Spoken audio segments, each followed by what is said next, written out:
بسم اللہ الرحمن الرحیم۔ السلام علیکم، آپ دیکھ رہے ہیں الف نیوز اور میں ہوں آپ کے ساتھ ماجد علی۔ شامل کرتے ہیں آج کی ہیڈ لائنز۔ روسی صدر ولادیمیر پوٹن کے دستخط، یوکرین کے 4 علاقوں کے عوام روس کے شہری بن گئے۔ سلامتی کونسل روس نے یوکرینی علاقوں کے الحاق کے خلاف قرارداد ویٹو کر دی۔ پاکستان کو یقین دلاتے ہیں کہ ہماری سرزمین ان کے خلاف استعمال نہیں ہوگی، طالبان نے بڑا بیان جاری کر دیا۔ یوکرین کے 4 مقبوضہ علاقوں سے الحاق، امریکہ کی روس پر سخت پابندیاں عائد۔ بھارت نے حکومت پاکستان کا آفیشیل ٹویٹر اکاؤنٹ غیر فعال کر دیا۔ بھارتی وزیر خارجہ ایس جے شنکر کے دورے کے 1 روز بعد ہی امریکہ نے بھارتی کمپنی پر پابندی عائد کر دی۔ کسان اتحاد نے حکومت کو کل صبح 11 بجے تک کی ڈیڈ لائن دے دی۔ ایران کے خلاف امریکہ کی نئی پابندیوں پر چین کا سخت رد عمل سامنے آ گیا۔ پاکستان اور دنیا بھر کی خبروں سے باخبر رہنے کے لیے الف نیوز کو سبسکرائب کرنے اور بیل آئیکن کو کلک کرنا نہ بھولیے گا۔ ناظرین، اپنی آراء کا اظہار کمنٹ سیکشن میں لازمی کیجیے گا۔ ہیڈ لائنز آپ نے جانی، اب بڑھتے ہیں خبروں کی تفصیلات کی طرف۔ یوکرین کے 4 علاقوں کے عوام ہمیشہ کے لیے روس کے شہری بن گئے۔ تفصیلات کے مطابق روسی صدر ولادیمیر پوٹن نے یوکرین کے 4 علاقوں کو روس میں ضم کر کے معاہدوں پر دستخط کر دیے۔ ریفرینڈم کے بعد روس نے یوکرین کے 15% علاقے کو اپنی حدود میں شامل کر لیا۔ جمعے کو تقریب سے خطاب میں روسی صدر ولادیمیر پوٹن نے مغرب کو خبردار کرتے ہوئے کہا ہے کہ ہم اپنی سرزمین کا پوری طاقت سے دفاع کریں گے۔ ماسکو کے زیر انتظام 4 علاقوں کے لوگ ہمیشہ کے لیے ہمارے شہری بن گئے ہیں۔ خطاب میں روسی صدر ولادیمیر پوٹن نے دنیا بھر میں پھیلی ہوئی روسی فوبیا کو نسل پرستی قرار دے دیا۔ لوہینسک، ڈونیٹسک، خیرسون اور زیپوریزیا کو روس میں شامل کرنے کے لیے ایک تقریب کرملن میں منعقد ہوئی۔ تقریب میں یوکرینی علاقوں کے روسی حمایت یافتہ رہنما بھی موجود تھے۔ یوکرین اور یورپی ممالک نے روس کے اقدام کی شدید مذمت کی ہے۔ ان کا کہنا ہے کہ روسی اقدام کو تسلیم نہیں کیا جائے گا۔ یوکرین کے صدر ولادیمیر زیلنسکی نے نیٹو میں شمولیت کے لیے درخواست جمع کروانے کا اعلان کر دیا۔ وائٹ ہاؤس کا کہنا ہے کہ روس کو جلد بھاری قیمت ادا کرنی ہوگی۔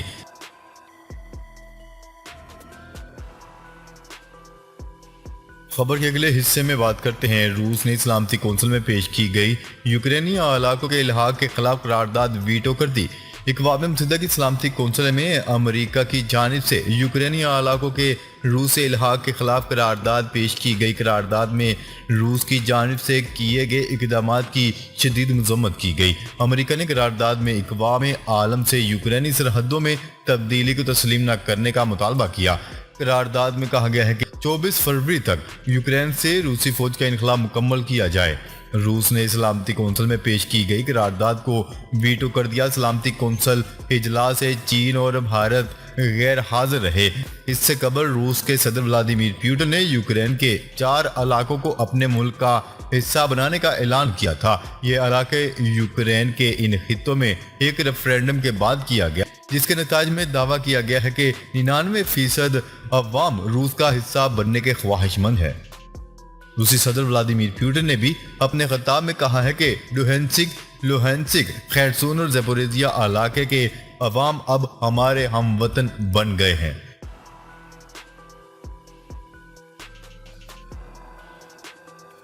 خبر کے اگلے حصے میں بات کرتے ہیں۔ افغانستان کی سرزمین کو پاکستان سمیت کسی ملک کے خلاف استعمال نہیں کرنے دیں گے۔ افغان طالبان کا کہنا ہے کہ ہماری سرزمین کسی بھی ملک کے خلاف استعمال ہوئی تو ذمہ دار کو گرفتار کر کے غداری کا مقدمہ چلائیں گے۔ طالبان ترجمان کی جانب سے یہ وارننگ اس وقت دی گئی ہے جب سرحد پار دہشت گردانہ حملوں میں حالیہ اضافے میں درجنوں پاکستانی سیکیورٹی اہلکار شہید ہو چکے ہیں۔ تازہ ترین حملہ جمعے کو اس وقت ہوا جب افغانستان کے اندر سے دہشت گردوں نے پاکستانی فوج پر فائرنگ کر دی، جس میں ایک فوجی شہید ہوا۔